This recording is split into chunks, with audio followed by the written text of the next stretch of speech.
각막이 안 좋은 경우에는 보통 이 수술을 권하지 않고 다초점 인공수정체를 이용한 백내장 수술은 금기로 되어 있어요.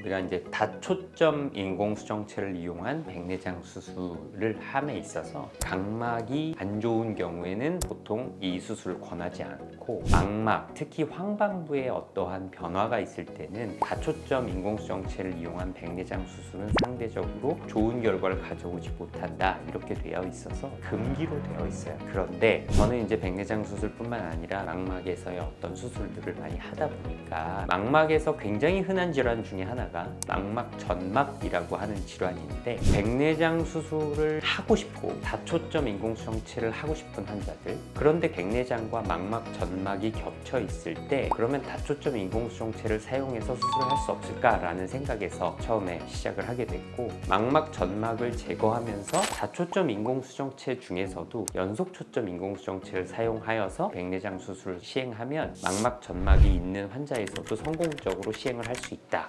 다시 정리하면 망막 전막이 동반된 백내장 수술 환자에서도 망막 전막 제거 수술을 잘 진행하면서 백내장 수술을 한다면 다초점 인공수정체, 특히 연속초점 인공수정체를 이용한 백내장 수술을 성공적으로 진행할 수 있었다라는 논문입니다.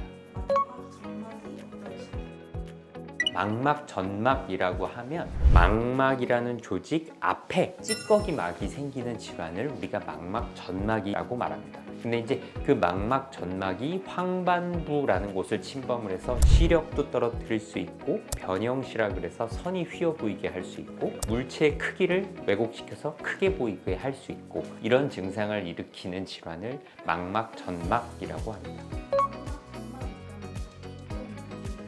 망막 전막이 있을 때 다초점 인공수정체를 이용한 백내장 수술은 여지껏은 상대적인 금기로 되어 있었습니다. 하지만 제가 이제 연구했던 결과에 의하면 다초점 인공수정체 중에서도 선택적으로 연속초점 인공수정체를 사용하거나 또 내지는 사실은 이전에 다초점 인공수정체를 이용한 백내장 수술이 되어 있는 환자들에서 망막 전막이 동반되는 경우는 꽤나 많습니다. 추후에 생겼거나 수술 때 그걸 판단하지 못하고 넣었거나 그런 경우에도 망막 전막 제거 수술을 했을 때 어느 정도 안정된 시력을 보일 수가 있기 때문에 무조건적인 금기라고 말씀드리기는 어렵습니다.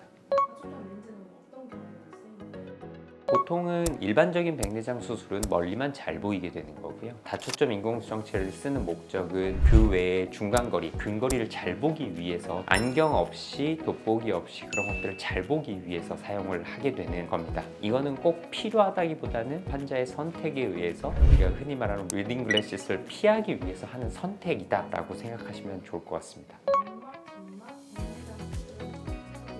우리가 이제 백내장 수술은 쉽게 수정체를 제거하고 인공수정체로 갈아 끼우게 되는 과정이죠. 그래서 백내장 수술은 각막 앞쪽에서 시행을 하게 되고 반대로 우리가 망막 전막은 눈 아래에서도 가장 뒤쪽 후극부에서도 황반부에 문제가 되기 때문에 뒤쪽 공막 부위로 눈 구멍을 3개 정도 복강경 수술하듯이 뚫어서 그 뒤쪽으로 미세 집게 내지는 여러 도구들을 이용해서 아주 얇은 망막 전막을 이렇게 조심스럽게 제거를 하게 됩니다. 제거를 하고 상황에 따라서 안내 충전물 등을 선택을 하게 되고 나오는 수술, 쉽게 그냥 망막 전막을 제거하는 수술입니다. 망막 전막 수술과는 돋보기 사용 유무는 별개의 문제라고 생각을 하시면 좋을 것 같고, 망막 전막을 제거할 때 아무리 제거를 잘 해도 망막의 어떠한 형태의 변형 같은 것들이 남아있을 수 있기 때문에 저는 보통은 동시에 수술할 때는 3중 초점 렌즈 등은 많이 권하진 않습니다. 보다 연속 초점 렌즈 같은 것들을 많이 권하고 있고요. 그런 연속 초점 렌즈를 이용한 백내장 수술을 했을 때 아주 세밀한 글씨, 책을 본다던가 하는 게 돋보기 없이 가능하지는 않습니다. 그거보다는 중간거리, 컴퓨터라든가 아니면 핸드폰 글씨를 조금 키워서 보는 정도를 권해드리고 아주 가까운 것들은 돋보기를 사용하시는 편이 좋다, 이렇게 말씀드리고 있습니다. 오늘은 망막 질환이 있는 경우에 다초점 인공수정체를 이용한 백내장 수술을 할 수 있을까에 관하여 이야기 나눠 보았습니다. 추가로 궁금하시거나 질문 있으시면 댓글에 문의 부탁드리겠습니다.